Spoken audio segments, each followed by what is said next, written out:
Hello there YouTubers, so here we have a Rockworth welding set. This is a little Rockworth cheapy welding set. Now I didn't give this thing the time of day, it was going to go straight in the scrap bin pretty much.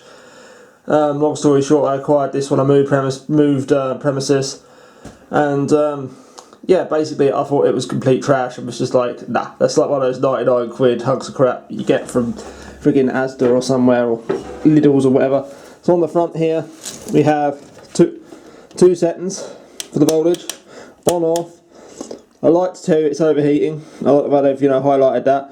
And there should be a variable speed knob that's right there. And this is one of those really cheapy no gas things. So no gas, 230 volt supply, 13 amp plug. It even goes to show a 13 amp plug on the picture there.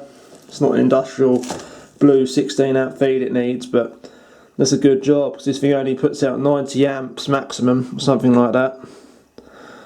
I'll have a look later, but yeah, I'm sure it's 90 amps and 45 amps respectively. Can't remember what that is in voltage, but yeah, obviously MIG you vary the voltage, but effectively you're limited by how much amperage you can pull on this thing because of that transformer. So you know, I think it's 90 amps maximum, 45. I don't know what that voltage would be, so 45 amps, it's going to be somewhere around bleeding 13 volts, somewhere around there, and 90, 17, 18, somewhere around there, I'd guess. So it's a no gas supply unit, which is not the best.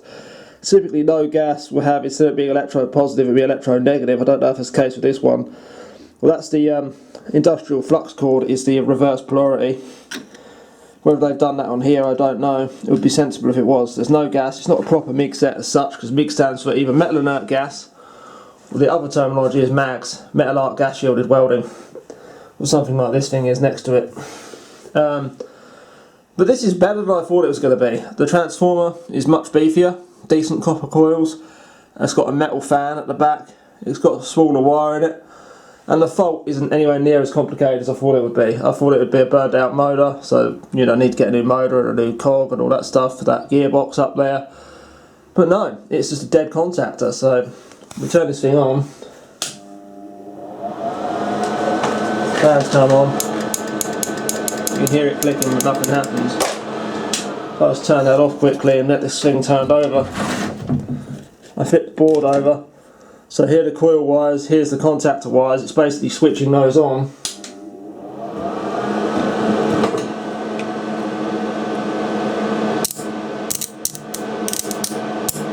It does pull a bit of current when you do that, but that's expected. And if I do that and I press the feed, press the gun. Some screwdriver on it is a bit of a pain.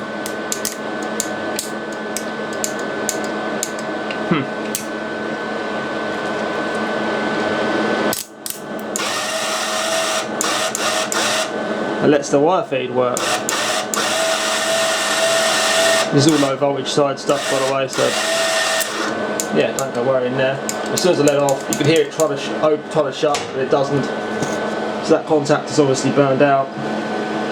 And yeah, hopefully this thing will be running again in no time. I might be able to replace the contactor. I might have to, you know, I might be able to free it up, or I might have to replace it. So that concludes this video. Thank you for watching. Okay, so just another bit on this welder. This Rockworth welding set. Rockworth gasless MIG welding set, to be exact. Okay, so it is actually just a relay. It's not like a fancy contactor, that's what it showed. But the coil on the relay has burned out. It's doing nothing. That click is one of the smaller relays on the board. Even if I push down with a screwdriver, it does nothing. And it's getting about 15 volts to the coil, so mine just moved in, so tools and equipment are a bit sort of in boxes and stuff. So see that multimeter? I'm up it. I can't actually do it on camera. I've got to hold the camera, I can't press the torque at the same time. You have to take my word for it. There's 15 volts going to the coil, and when I press the trigger and nothing happens, so the relay has burned out. So only way to fix that is to replace the relay. Or if I was going to bodge it, I could just solder across here, and it would be on all the time when it's plugged in, and it'll just be turning the wire feed on and off, essentially.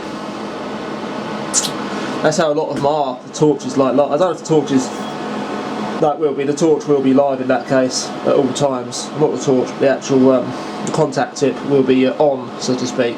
That's how a lot of the old ones used to be, but that's obviously a thing of the past, thing of the 1980s, 1970s. So this does make it a little bit safer that the torch isn't going to arc out on something and create sparks and things like that randomly. So the best thing to do is to replace that relay.